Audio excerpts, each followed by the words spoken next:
Thank you for joining me tonight as I read two stories from the Brothers Grimm fairy tales. The first one is Hansel and Gretel. The second is Rumpelstiltskin. These stories were translated by me from the original Grimm's version and updated to sound a little more modern. If you enjoy these stories, consider subscribing so you'll know when the next stories come out. Now sit back, relax, and prepare to sleep a wink. At the edge of a large forest, a poor woodcutter lived in a modest house with his 2 children and his wife, who was also the children's stepmother. The boy's name was Hansel, and the girl was called Gretel. The poor family had very little to eat, and when a great recession came over the land, they no longer had enough to make their daily loaf of bread. As the woodcutter thought about their predicament in bed one evening, he tossed and turned, unable to sleep. Finally, he turned to his wife, sighed, and said, "What will happen to us? How can we feed our poor children when we will have nothing left over for ourselves?" "I have an idea," answered the woman. "Tomorrow morning, we will take the children into the thickest part of the forest. We will make a nice fire for them and give them each a piece of bread. Then we will go to work and leave them there alone. They won't be able to find their way home, and they will no longer be our problem." "No, I won't do that," said the man. "I can't do that. How can I bring myself to leave my children alone in the forest? The wild animals would quickly find them and tear them to pieces." "Oh, you fool," she said. "Then all 4 of us will die of hunger. You will only have enough time to plane the boards for all of our coffins." She continued on until the woodcutter finally agreed. "But I feel sorry for the children," said the man. The 2 children were too hungry to sleep and had overheard what their stepmother had said to their father. Gretel wept softly and said to her brother, "Now it's the end of us." "Be quiet, Gretel," said Hansel. "Don't worry. I will figure out a way to help us." And when their parents were fast asleep, Hansel got out of bed, put on his coat, opened the back door, and snuck out. The full moon was shining brightly, and the white pebbles that were around the house sparkled like coins. Hansel bent down, gathered some pebbles, and stuffed them into his coat pockets until they were full. He then went back inside and whispered to Gretel, "Rest assured, my dear little sister, that I have a plan. You can sleep well tonight." Then Hansel laid back down in his own bed and quickly fell asleep. At daybreak, before the sun broke over the horizon, the stepmother woke up both children. "Get up, you lazy children. We are going into the woods to get wood." She gave each child a piece of bread and said, "That's for your lunch. Don't eat it beforehand because you won't get anything else."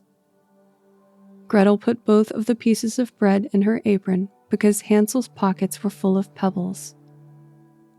Altogether, they headed straight into the forest. Before they had been in the forest long enough to lose sight of their home, Hansel turned around and stood looking back towards the house. He did this again and again as they walked, which eventually caught the attention of his father. His father grew annoyed at the slow pace and finally said, "Hansel, why are you stopping and looking back? Have you forgotten how to use your legs?" "Oh, father," said Hansel, "I'm looking at my little white kitten sitting on the roof saying goodbye to me." The stepmother looked into the distance toward the house and said, "Fool, that isn't your kitten. That's the morning sun shining on the chimney." But Hansel hadn't been looking at his kitten. He had been throwing the pebbles from his pocket onto the ground along the way, one every time he stopped. Once they were in the middle of the forest, the father stopped and looked around. His heart was heavy, but the small clearing looked safe enough from wild animals. He turned and said to his children, "Collect some wood, children, and I will make a fire so that you don't freeze." Hansel and Gretel collected some brushwood until they had created a small mountain of it. They watched as their father lit the brushwood mountain, eager for the warmth. Everyone warmed themselves by the fire until the flames were quite high. Then the stepmother said to the children, "You two still look a little chilly. Stay by the fire while your father and I go cut some wood. When we are done, we will come back and pick you up so we can head home." Hansel and Gretel sat by the fire, comforted by the fact that their father was nearby. They could hear his axe chopping wood. They waited patiently, and when it was time for lunch, they each ate their piece of bread.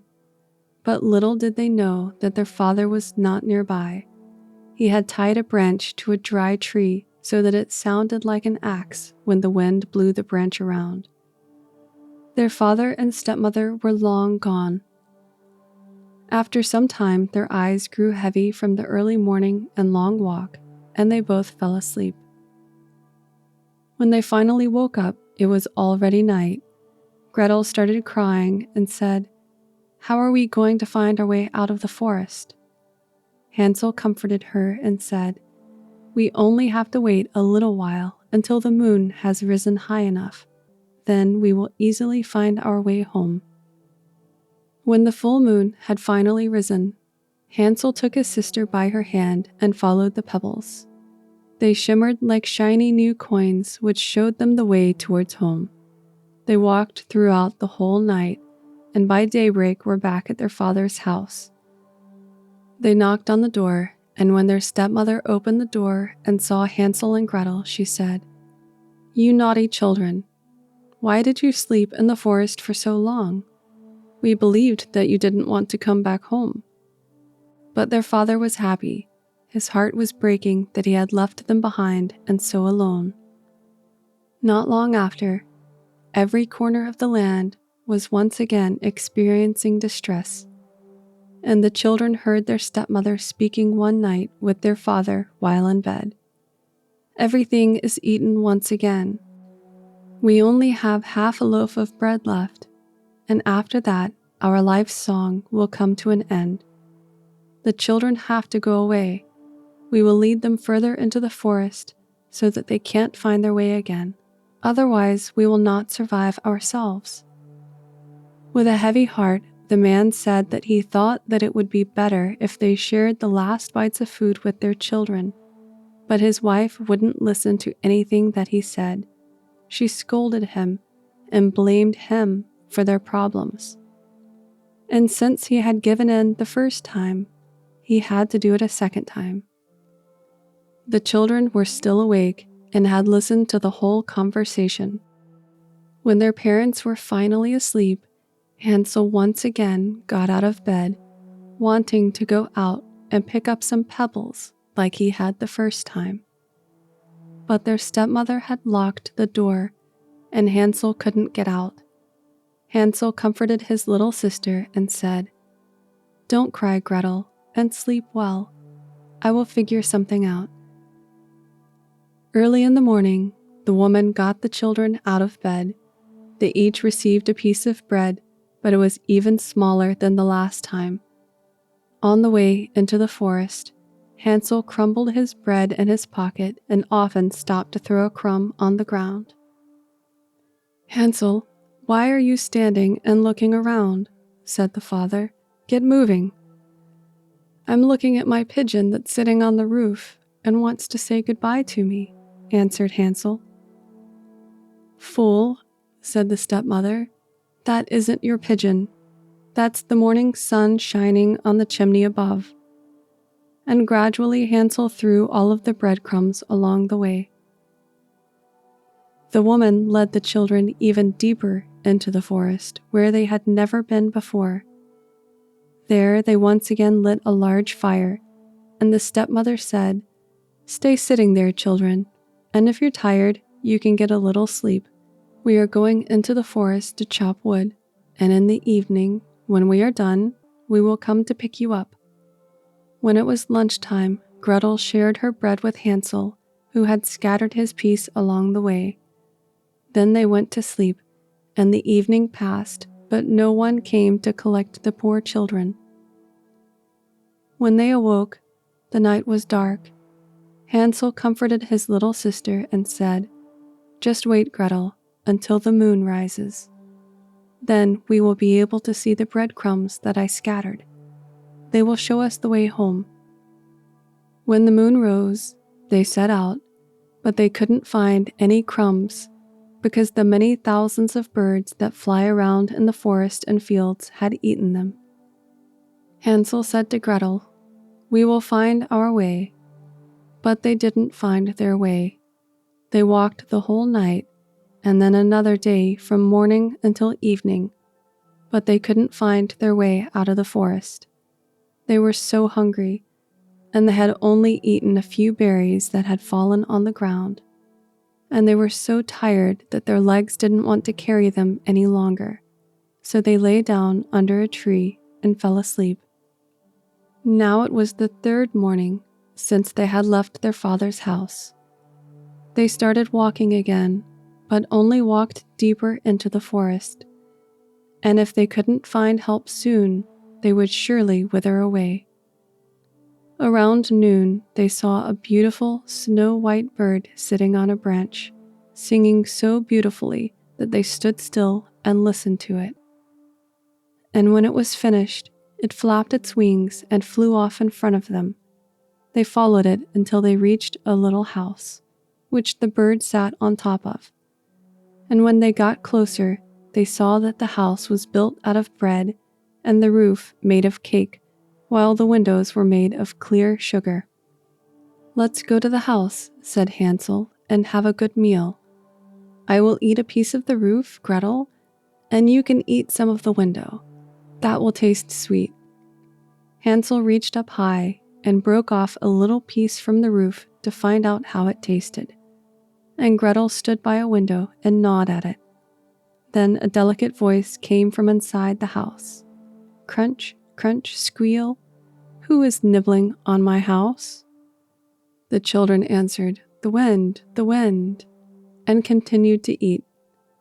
Hansel, who liked the roof very much, tore down a large piece of it, and Gretel took out a whole round window pane, sat down, and started eating it.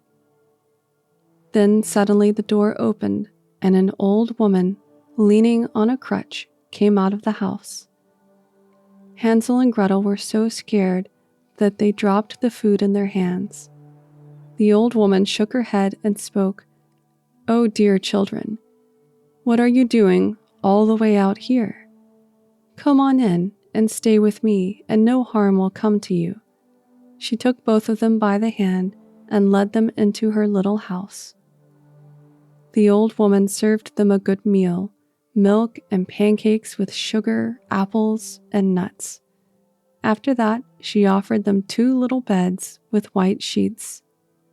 Hansel and Gretel lay down in them and thought they were in heaven. The old woman was only acting friendly. She was actually an evil witch who waited for children to pass by her bread house, which had only been built to lure them in. When one came into her control, she killed them, cooked them, and ate them, and that was a feast day for her.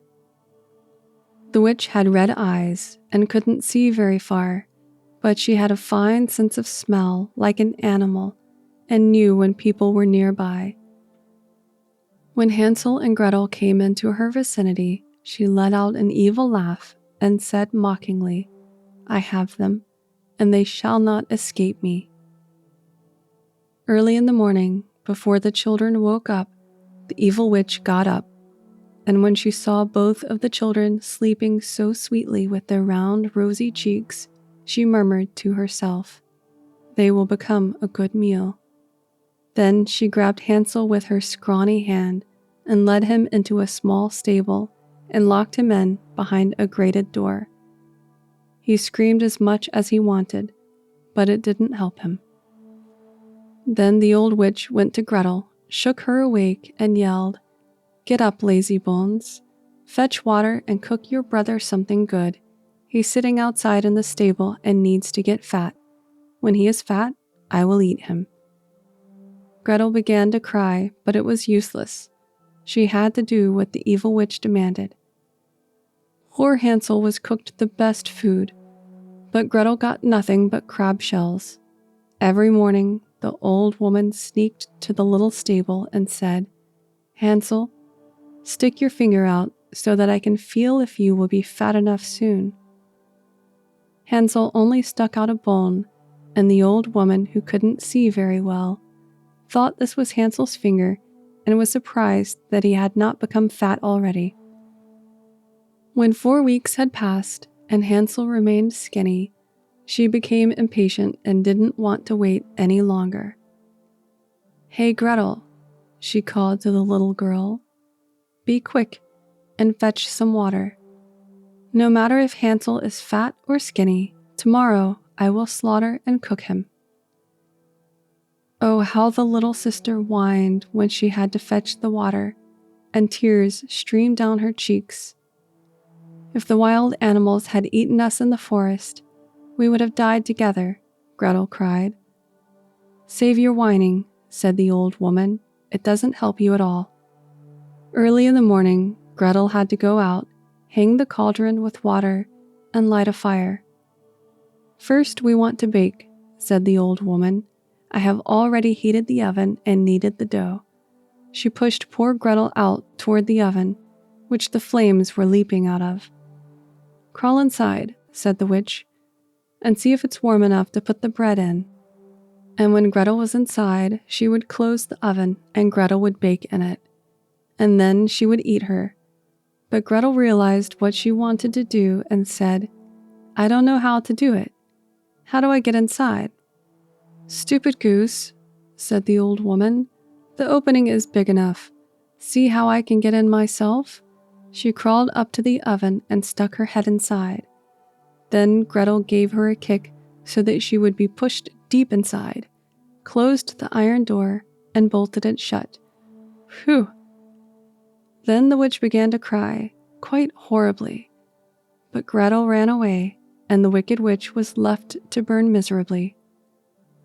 Gretel ran straight to Hansel, opened the little stall, and cried, "Hansel, we are released. The old witch is dead." When the door was opened, Hansel jumped out like a bird escaping its cage. They were so happy that they hugged, jumped around, and kissed each other. And since they no longer had to be afraid, they went into the witch's house. Every corner was filled with boxes of pearls and gemstones. "These are even better than pebbles," said Hansel, and put whatever he wanted into his pockets. And Gretel said, "I also want to bring something home," and filled her apron full. "But now we need to leave," said Hansel, "so that we can get out of the witch's forest." When they had been gone for only a couple of hours, they arrived at a large river. "We can't cross," said Hansel. "I don't see any stepping stones or a bridge." "There is also no boat here," replied Gretel, "but a white duck is swimming there. If I ask nicely, it will help us get across."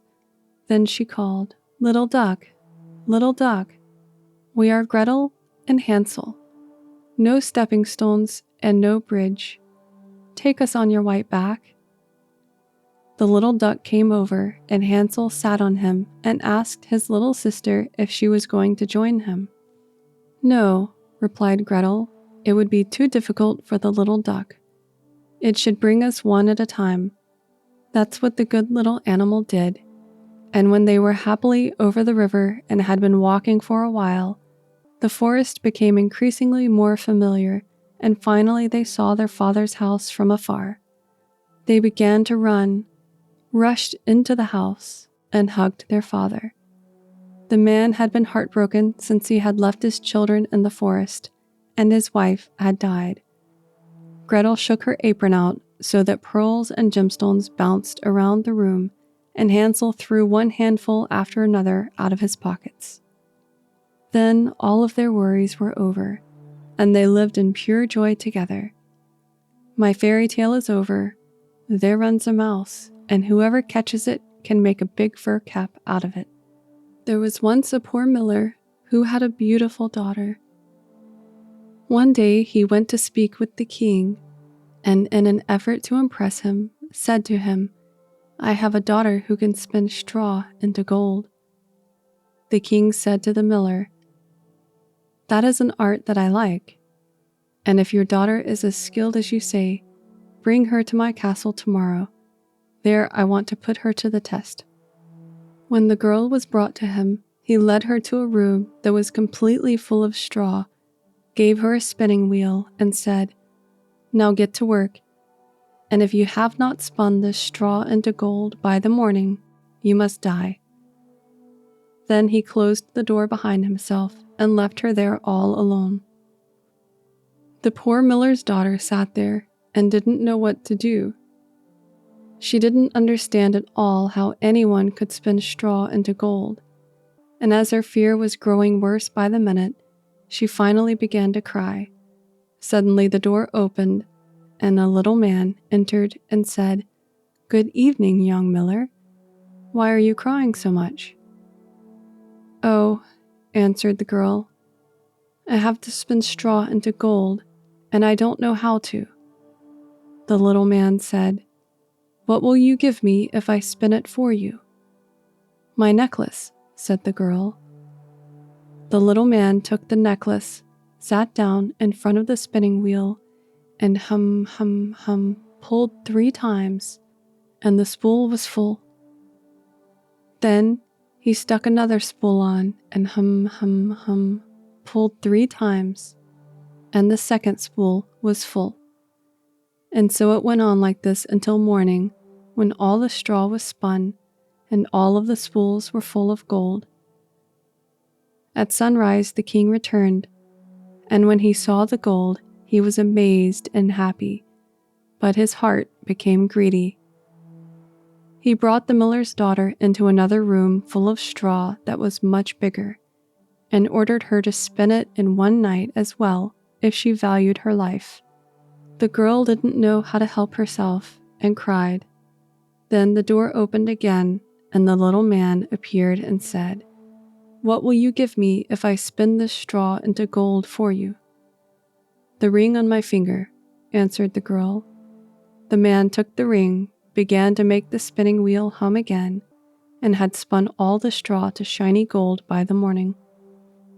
The king was overjoyed at the sight, but he was still not tired of the gold.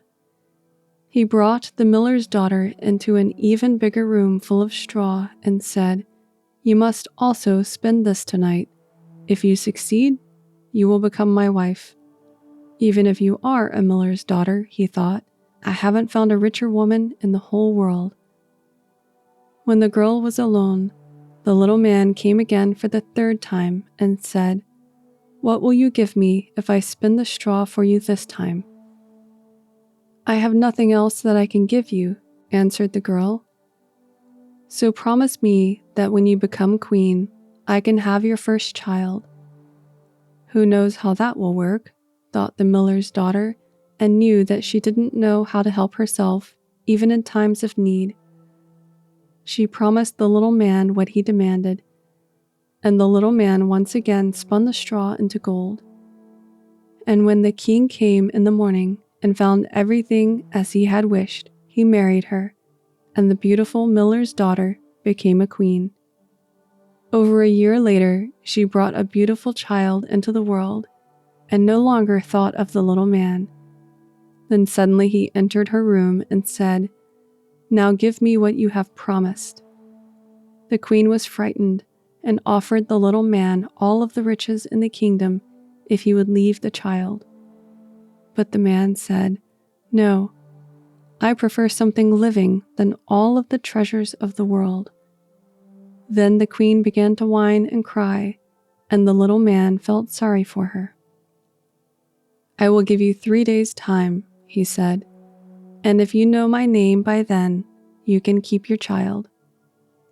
Then the queen spent the whole night thinking about all of the names that she had ever heard, and sent a messenger by land to inquire far and wide what other names there were. When the little man came the next day, she started with Casper, Melchior, Balzer, and said all the names that she knew, one after the other. But with each one, the little man said, "I am not called that." The second day she asked around in the neighborhood what the people there were called, and recited the most unusual and strangest names to the little man. "Are you perhaps called Rib Beast, or Mutton Calf, or String Leg?" But he always answered, "That's not what I'm called." The third day the messenger came back and said, "I haven't been able to find a single new name, but when I came to a high mountain at the corner of the forest, where Fuchs and Haas said goodnight, I saw a small house, and in front of the house a fire burned, and a very ridiculous little man danced around a fire, jumped on one leg, and screamed, 'Today I bake, tomorrow I brew, the next day I'll get the queen's child. Oh, how good it is that no one knows that I am called Rumpelstiltskin.'" Then you can imagine how happy the queen was when she heard the name, and soon after the little man entered and asked, "So, Mrs. Queen, what am I called?" She first asked, "Are you called Kuntz?" "No." "Are you called Heinz?" "No." "Are you called Rumpelstiltskin?" "The devil told you that! The devil told you that!" shouted the little man, and angrily stomped his right foot so deep into the earth that it went up to his body. Then, in his rage, he took his left foot in both hands and tore himself in half.